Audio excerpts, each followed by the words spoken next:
అన్న ఎన్టీఆర్ మొబైల్ యాప్ను ప్రీతమ ముఖ్యమంత్రి నారా చంద్రబాబు నాయుడు గారు ఆవిష్కరిస్తారు. అదేవిధంగా ప్రజాస్వామ్య పరిరక్షణోద్యమం సజీవ చరిత్ర బుక్ సాఫ్ట్ కాపీని ఇంద్రసేనారెడ్డి గారు త్రిపుర గవర్నర్ వారు రిలీజ్ చేస్తారు. ఏ పేరు వింటే తెలుగోడి గుండె తన రొమ్ము విరుచుకొని చూస్తుందో, ఏ పాదమైతే ఈ నేల పైన దైవాల రూపమై నడిచిందో, లోకాల నేలు ఆ నామమేగా అది గదిగో అతడి తారక రామం. భువనాల నుంచి గగనాల దాకా ఘన కీర్తి గణ్య కారణ జన్మ. ఎంత పుణ్యం చేసుకుందో రెండి తెర నిను కనగా, ఎంత కీర్తి పొందెనేమో పాత్రలే నీ కలతో.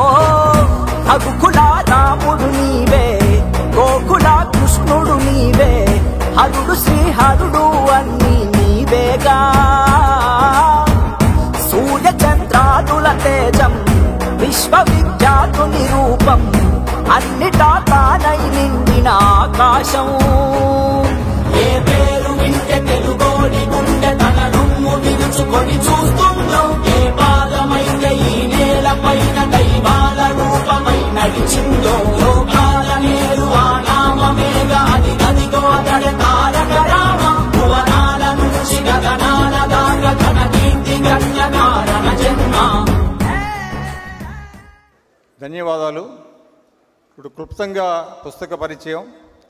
ముందుగా మాన్యులు స్వర్ణాంధ్రప్రదేశ్ సారథి, విజనరీ లీడర్, పేదరికం లేని సమాజం కోసం తప్పిస్తున్న మహాస్వాప్నికులు ముఖ్యమంత్రి నారా చంద్రబాబు నాయుడు గారికి, మాన్యులు మాజీ భారత ఉపరాష్ట్రపతి, తెలుగుతనానికి నిలువెత్తు సంతకం, అలుపెరుగుని గళం ముప్పవరపు వెంకయ్యనాయుడు గారు మాజీ ఉపరాష్ట్రపతి, మాన్యులు ప్రజల మనిషి త్రిపుర రాష్ట్ర గవర్నర్ ఎన్ ఇంద్రసేనారెడ్డి గారు, మాన్యులు ముక్కుసూటి మనిషి, నిజాయితీకి నిలువు రూపు, అంకిత భావానికి ఆదర్శప్రాయులు అన్న ఎన్టీఆర్కి ఆప్తులు రాష్ట్ర అసెంబ్లీ స్పీకర్ సిహెచ్ అయ్యన్నపాత్రుడు గారు, అదేవిధంగా కార్యదీక్షాపరులు, విధేయత, నిబద్ధత, అంకితభావం కలిగిన నాయకుడు ఎన్టీఆర్ లిటరేచర్ కమిటీ అధ్యక్షులు టిడి జనార్దన్ గారు, ఎన్టీఆర్ తనయులు, సహృదయులు, సినీ నిర్మాత నందమూరి రామకృష్ణ గారు, అంతర్జాతీయ పాత్రికేయ దిగ్గజం, తొలిసారి ఎన్టీఆర్ బయోగ్రఫీని ఇంగ్లీష్లో రచించిన ఎస్ వెంకటనారాయణ గారు. అందరికీ స్వాగతం అండి. ఇంకా వేదికపై అలంకించిన పెద్దలు.